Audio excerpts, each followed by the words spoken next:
हमारे साथ है कैराना से सांसद इकरा हसन। फाइनली वक्फ संशोधन बिल आप लोग के विरोध के बावजूद जो है पास हो गया बहुमत से। जी हाँ, हमने अपनी आवाज उठाई, वो ही कर सकते हैं। लेकिन ये जो सरकार की नीयत है, ये नीयत ही सही नहीं है। इन्होंने कहा अमेंडमेंट पहली बार नहीं हुआ है, वो बात ठीक है, अमेंडमेंट होते आए, लेकिन हमें जिस बात से दिक्कत है वो इनकी नीयत से है।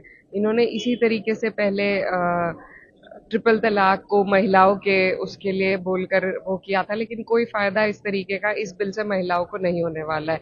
तो खास तौर पर जो बार बार महिलाओं के नाम पर, ये मुस्लिम महिलाओं के नाम पर इस तरीके के बिल लाते हैं, तो इनकी बहुत सारे लोगों ने बहुत सारी बात कही।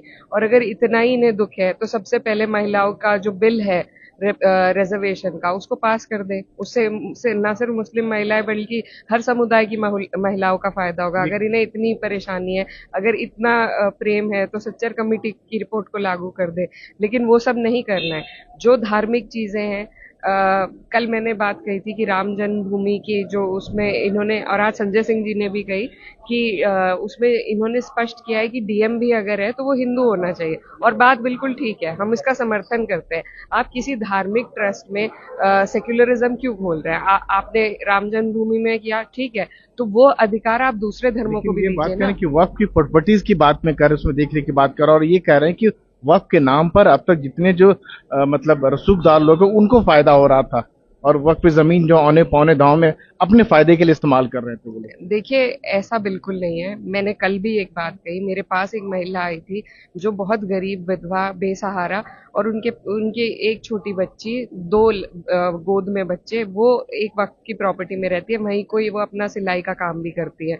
तो उन्हें वहां से रोजगार मिलना है। अगर उस तरह के, हो सकता है एक आधे कोई एग्जाम्पल हो, तो इस तरह के लाखों एग्जाम्पल्स है। तो ऐसा नहीं है। और आर्टिकल 25 और 26 हमें अपने रिलीजियस इंस्टीट्यूशंस को बनाने और चलाने का हक देता है। तो आप अधिकार छीन रहे हैं, आप सीधा सीधा कॉन्स्टिट्यूशन का उल्लंघन कर रहे हैं। तो ये सरकार लगातार यही करती आई है, हमें ये बिल्कुल नामंजूर है। और यही देखिए, इस सरकार की जो कब्र में नकेल बनेगा इस सरकार को तोड़ने में, यही बिल। ये कह रहे हैं कि मुसलमानों को भरमाया जा रहा है, बरगलाया जा रहा है वक्फ के नाम पर, खासकर विपक्षी पार्टियां कांग्रेस सपा जैसे लोगों पर आरोप लगा रही है।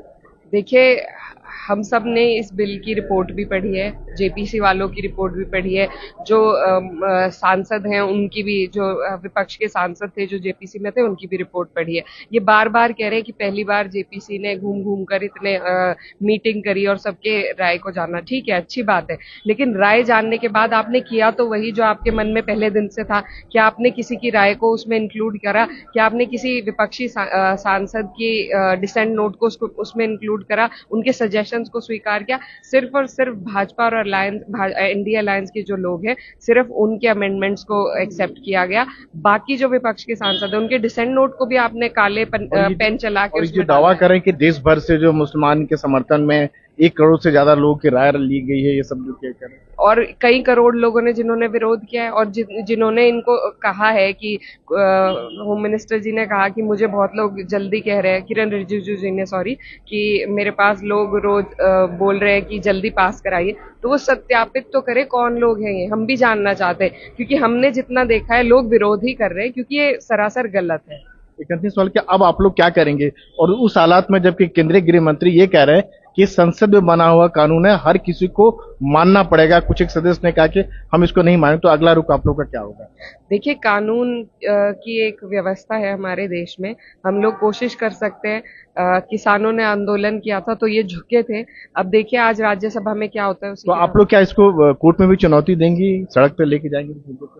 देखिए, सभी लोग मिलके पहले इस पर विचार विमर्श करेंगे, और फिर जो सबको ठीक लगेगा वही होगा आगे। ये थी सपा की सांसद इकरा हसन, संसद भवन से राजीव रंजन, एनडीटीवी इंडिया।